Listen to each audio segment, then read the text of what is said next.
Okay, so most of us are familiar with the idea of reincarnation, right?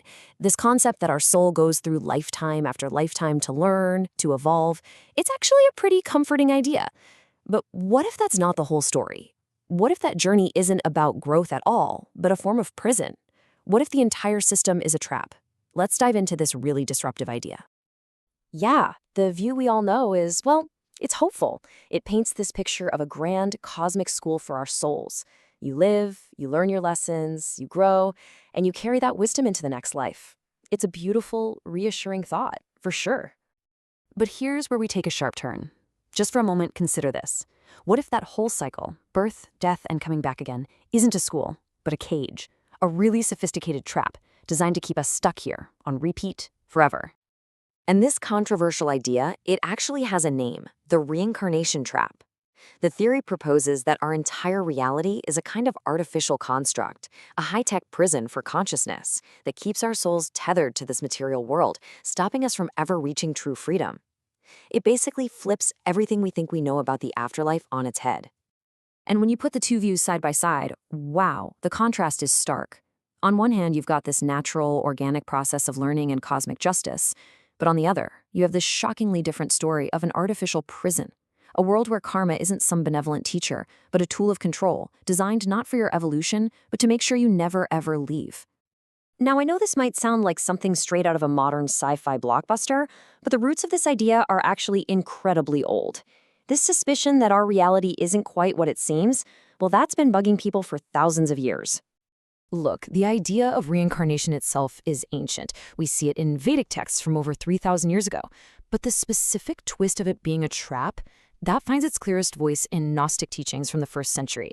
They talked about a false creator god, a Demiurge, and these controlling entities they called Archons, whose whole job was to imprison divine sparks, souls like us, in physical bodies. It's a narrative that sounds eerily similar to the modern reincarnation trap theory. So, if we entertain this idea that it's a trap, the next logical question is, how does it work? Well, according to the theory, it's not a simple lock and key. It's a whole system with some pretty clever mechanisms designed to intercept us souls right after we die. We've all heard the stories, right? The near-death experiences that talk about a tunnel of light. It's almost always described as this beautiful, magnetic gateway just radiating unconditional love and a feeling of total peace. It sounds like coming home. But the trap theory presents a really chilling alternative. It suggests this light is basically a form of hypnotic technology, a tractor beam for the soul. That overwhelming feeling of bliss isn't a sign of the divine, it's a clever trick to just shut down your critical thinking, making your soul totally open to suggestion and, well, manipulation. Okay, another piece of the puzzle is the life review, where your entire life flashes before your eyes. In the traditional view, this is a powerful chance to learn, to see the impact of your actions, and to integrate those lessons for your soul's growth. But according to the trap theory, nope. This life review is not an objective playback. It's a carefully edited narrative, like a highlight reel of your worst moments. It's designed specifically to zoom in on your mistakes and failings, making you feel intense guilt and regret. And those emotions, that's the leverage they use to convince you that you have to go back, to make things right. And that emotional leverage is absolutely central to this whole idea. The system supposedly preys on our deepest human connections, especially our love for our family and friends, using those attachments as a kind of powerful anchor to pull us right back into another physical life. The process is described as a kind of 4-step emotional ambush. First, you encounter what appear to be your loved ones who have passed on. They look and feel 100% real. This creates this incredible emotional anchor. Then, that very connection is used as leverage. They might suggest you have unfinished business or that someone back on Earth needs you. And finally, completely overwhelmed by love and emotion, your soul just agrees to another round. And this brings us right back to karma. The trap theory completely reframes it. Instead of a natural law of cause and effect that leads to freedom, it's presented as an artificial control system. Think of it like a spiritual hamster wheel. It's designed to create this feeling of endless debt, making sure you always feel like you have more work to do, more karma to balance, which keeps you invested in playing the game lifetime after lifetime. Okay, I know this all sounds pretty wild and out there, but the theory actually proposes that there are signs right here in our current lives that might hint that we're caught in this very cycle.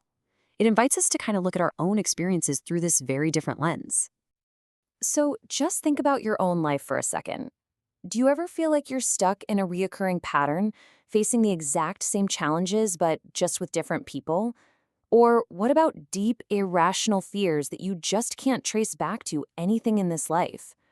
Or maybe you've always had this persistent feeling of not really belonging here, like a strange homesickness for a place you can't even remember. According to the theory, these could be little clues. The theory basically says that our deep attachments to this physical world are the fuel for these karmic bonds.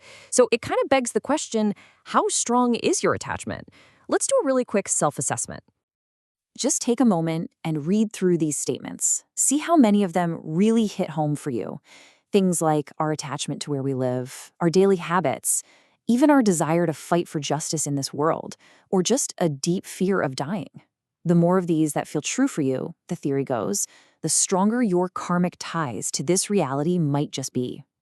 All right, so if this theory holds any water at all, the obvious next question is, how do you get out? Well, the good news is the theory doesn't just present a problem, it also points to pathways for cultivating the awareness you'd need to actually transcend the system.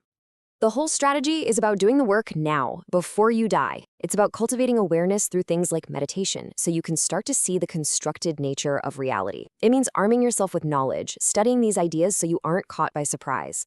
It means actively healing your emotional traumas and attachments so they can't be weaponized against you.